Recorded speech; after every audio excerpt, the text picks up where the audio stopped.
네, 안녕하십니까. 개혁책방입니다. 자, 오늘은 질문하는 성도 대답하는 신학자 제7장 종말이 궁금해요. 그 가운데서도 네 번째와 다섯 번째 챕터 마지막 심판날에 무슨 일이 일어나나요? 그리고 왜 사랑의 하나님이 심판을 하시나요?에 대한 질문과 답을 함께 살펴보고자 합니다. 신학이 있는 답변입니다. 네 번째, 마지막 심판날에 무슨 일이 일어나나요? 자, 주 예수 그리스도께서 재림하신 후에는 마지막 심판의 시간이 시작될 것입니다. 이 마지막 심판 날은 하나님께서 영원 전부터 작정하신 날이고, 이 날에 예수 그리스도로 말미암아 의로운 심판이 일어날 것입니다. 성부 하나님은 성자 예수 그리스도에게 이 심판의 모든 권세를 일임하셨습니다. 성경은 이에 대하여서 요한복음 5장 22절로 23절에서 이렇게 말씀하고 있습니다. 아버지께서 아무도 심판하지 아니하시고 심판을 다 아들에게 맡기셨으니 이는 모든 사람으로 아버지를 공경하는 것이 아들을 공경하게 하려 하심이라. 아들을 공경하지 아니하는 자는 그를 보내신 아버지도 공경하지 아니하느니라.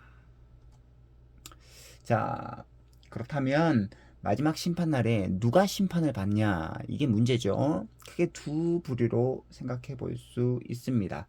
첫째는 눈에 보이지 않는 비가시적 영적 존재들, 그들이 심판을 받게 될 것입니다.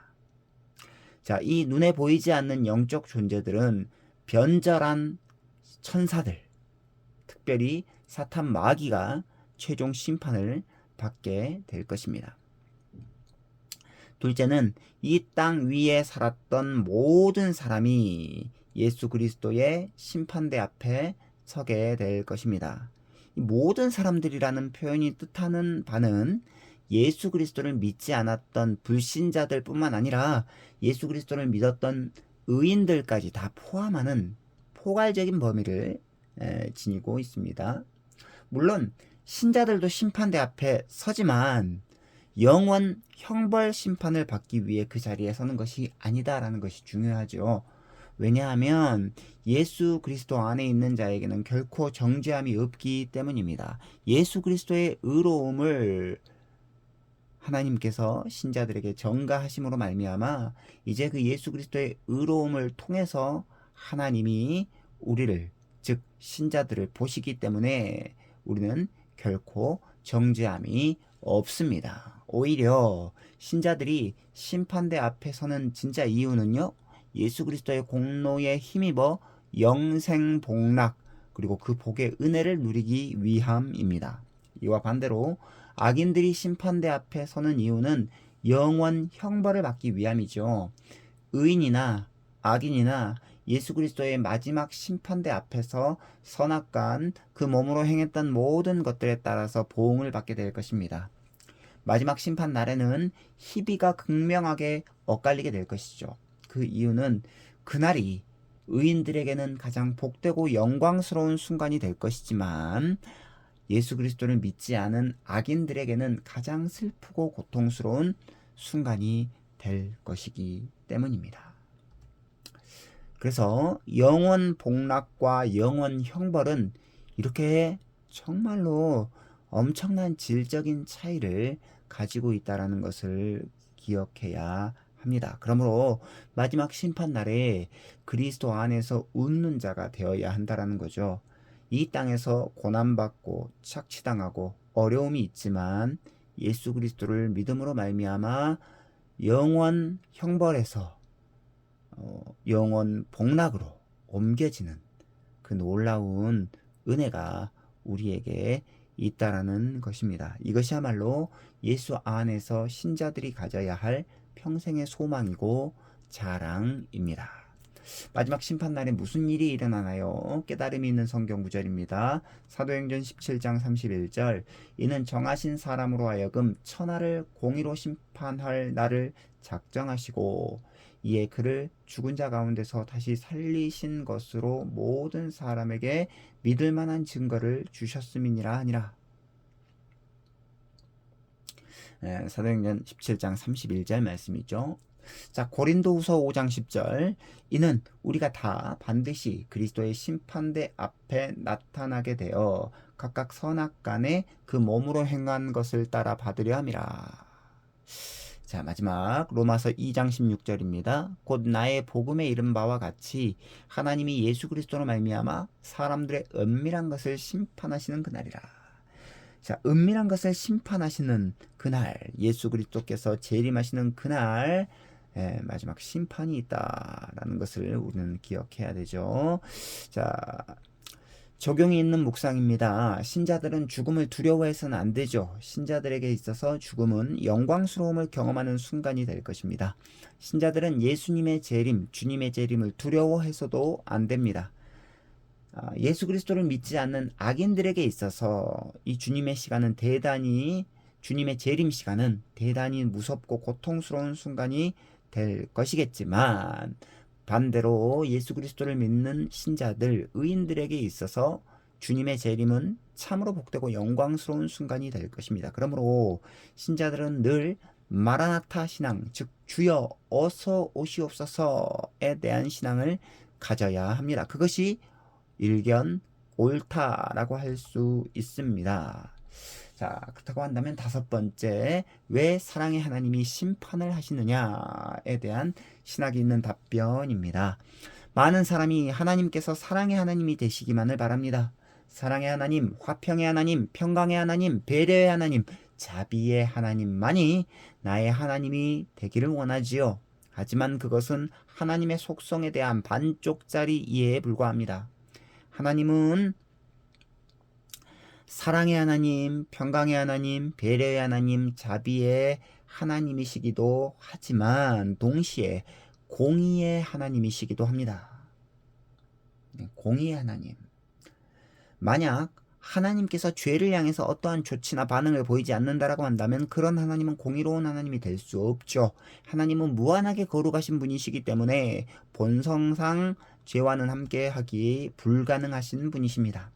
하나님은 죄를 향해서는 무한한 공의를 드러내셔야 합니다. 이게 하나님의 속성이죠. 죄는 앞에서 살펴본 것처럼 하나님의 법을 어기는 불법이기 때문에 하나님은 공의로우신 하나님이셔야 한다라는 거죠. 어떤 사람들은 왜 사랑의 하나님이 지옥을 허락하셨는지 또 못마땅해 하시는 분들도 있습니다. 또 어떤 사람들은 사랑과 자비의 하나님이 왜 마지막 심판날을 만드셔서 사람들을 영원한 멸망에 빠뜨리는지 못마땅해 하시는 분들도 있습니다. 하지만 만약 하나님께서 불의한 자들까지도 천국에 들이신다면, 그리고 악인들까지 영원 복락의 축복을 누리게 하신다면 그것이야말로 하나님의 본성과 맞지 않는 일관성이 깨지는 순간이 되고 말 것이기 때문에 우리는 사랑의 하나님만 아는 것뿐 아니라 공의의 하나님까지 같이 알아야 된다. 하나님은 사랑의 하나님이신 동시에 공의의 하나님이시다 라는 것을 기억할 필요가 있습니다. 자, 제2장 하나님이 궁금해요 에서 이미 우리가 살펴보았듯이 이 세상에서 벌어지는 모든 일은 전부 다 하나님의 작정 아래 있습니다. 온 우주에 대한, 피조물에 대한 하나님의 계획을 작정이라고 하지요. 하나님께서 작정하신 모든 일의 궁극적인 존재 이유와 목적은 무엇이냐? 바로 하나님의 영광입니다. 하나님께서 홀로 영광을 받으시기 위함입니다. 만약 하나님께서 마지막 심판과 지옥, 영원 형벌을 작정하셨다라고 한다면 그 모든 것을 통해서 하나님께서 홀로 영광을 받으실 것입니다. 어떻게 그것이 가능한지 우리의 이성과 짧은 지혜로는 그 뜻을 온전히 헤아리고 수납하기 힘들겠죠. 유한한 피조물의 한계일 수밖에 없습니다. 하지만 지옥, 심판, 영원 형벌을 통해서 하나님의 공의로우심이 만족된다라고 한다면 그것 자체로 하나님께서는 무한하게 영광을 받으실 것입니다. 그 사실을 우리는 가늠해 볼 수 있다라는 거죠. 하나님의 본질과 속성이 왜곡 없이 가감 없이 그대로 발현되고 투영되는 순간이 가장 복되고 영광스러운 순간인데 바로 마지막 심판날이 그런 영광스러운 날이 될 것입니다. 깨달음이 있는 성경 구절 로마서 2장 5절로 6절 그리고 데살로니가 후서 1장 7절로 9절입니다. 먼저 로마서 2장 5절로 6절입니다. 다만 네 고집과 회개하지 아니한 마음을 따라 진노의 날 곧 하나님의 의로우신 심판이 나타나는 그날에 이 말 진노를 내게 쌓는도다. 하나님께서 각 사람에게 그 행한 대로 보응하시되.